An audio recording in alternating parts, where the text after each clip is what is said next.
The UN Security Council is preparing to meet in emergency session to discuss the military coup in Myanmar. The U.S. is threatening to reimpose sanctions to try to force the generals to stand down. Myanmar's former de facto leader, Aung San Suu Kyi, was detained, and hundreds of officials are confined inside government housing compounds. The military claims November's election results, which showed a landslide win for Suu Kyi's ruling party, were fraudulent. The current head of the UN Security Council discussed her expectations of the emergency session. We'll want to have as constructive a discussion as possible on Myanmar and look at a range of measures with the idea of respecting the people's will expressed in the vote and releasing civil society leaders. I think those will be our overriding aims, and we'll want to consider measures that will move us towards that. And we've got Dave Grunebaum on the line now. He's a journalist who spent many years reporting from Myanmar, and he joins us now from Kuala Lumpur. So, Dave, the coup has drawn condemnation from many countries. The U.S. is threatening sanctions. Is that likely to have any effect on the coup leaders? These sanctions, they get on the bottom line, but they're unlikely to have any impact on the decisions that the general makes, or any of the generals make, because they've been through this for decades in the past in the military junta, and it had very little impact. The real concern would be if there are broad-based economic sanctions that have huge impact on the overall economy of Myanmar, which could take these people, most of whom live in absolute poverty, and make things even worse for them. So that's the calculation that has to be made by the West. Would they really want to risk have that happening? The key player here and a key question is, how does China respond? Because during the days of the dictatorship, the junta, China was their best friend, and China could make some maneuvers here to ease the economic pressure on them. So China's response to any economic sanctions could have a real impact on things. What about the de facto civilian leader, Aung San Suu Kyi? We understand she's under house arrest again. She's calling on her supporters to resist. Is there any sign that her supporters are heeding that call? Well, clearly they are with her, and she is the most beloved person in the country. The question, though, is, would these people be willing to risk repercussions if they were to make public demonstrations? Will we at some point see mass demonstrations in the streets of Yangon, the biggest city in the country?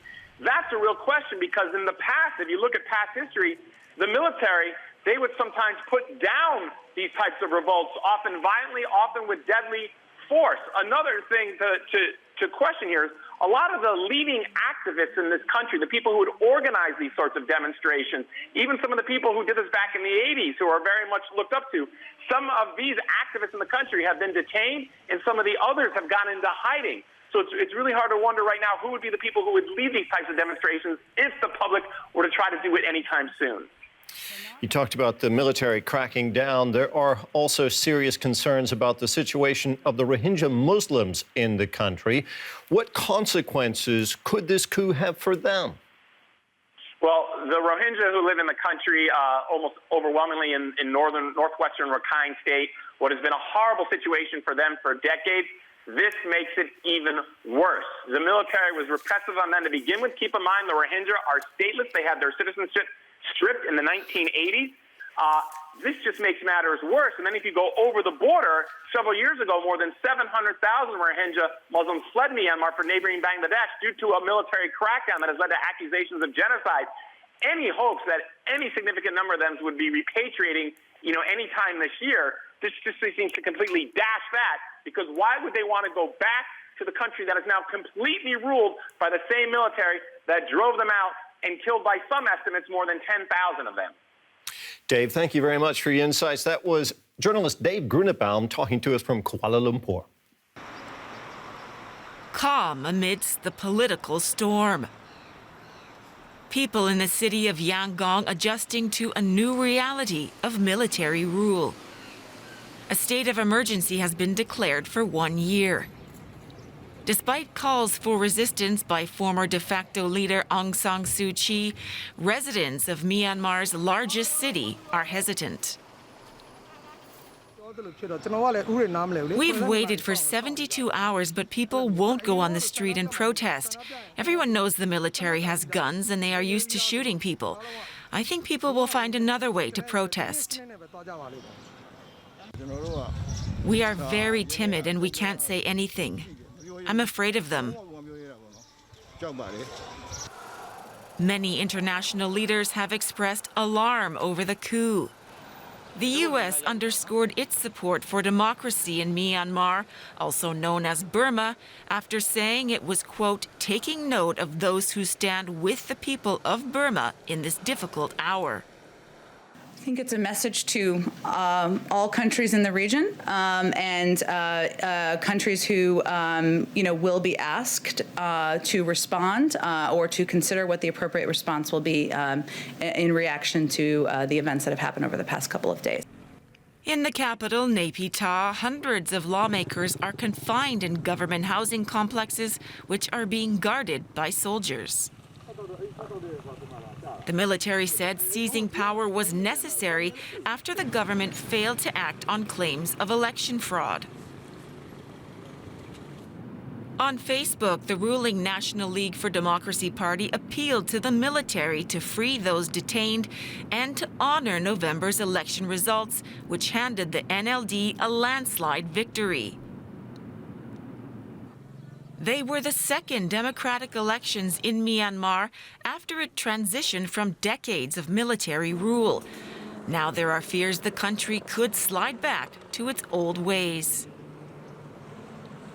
And for more on that, let's bring in Felix Hajduk. He is a researcher for the Asia Division at SWP, the German Institute for International and Security Affairs.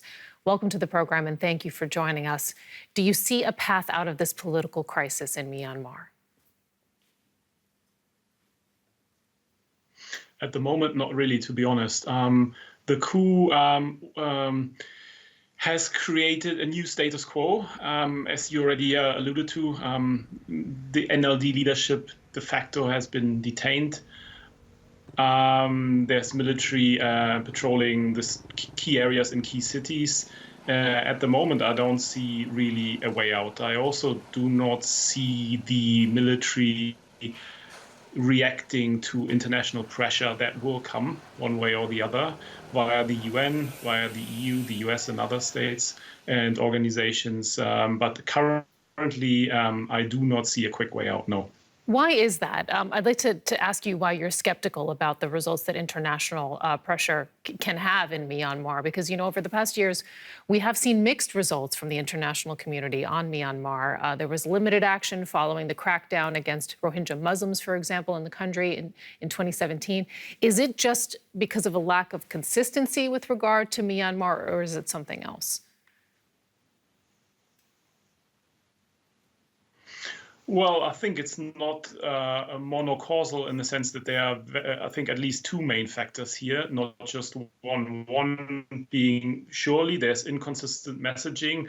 There are countries like China who are more reserved when it comes to criticizing other countries' internal affairs. There's also, if you look closer, there's the ASEAN, the Association of Southeast Asian Nations, where you can already see a split between countries like Malaysia, Indonesia, and others who are more forceful when it comes and more when it criticizes the coup. And there's other countries. If already, if you can check the statements by the Thai government, but also by the Philippines, who kind of treat it as an internal affair and kind of shy away from putting pressure on Myanmar. So even ASEAN on this. That's the one factor. The other factor is domestic. There is a long history of the Tatmadaw, the Burmese military, being in one way or the other immune to international criticism and sanctions. I mean, the country has basically existed as a pariah state for decades, and in the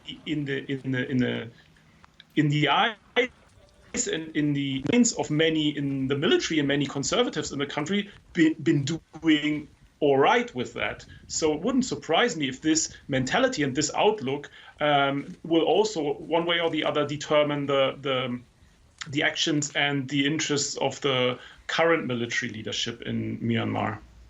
Felix Hajduk from the German Institute for International and Security Affairs, thank you so much.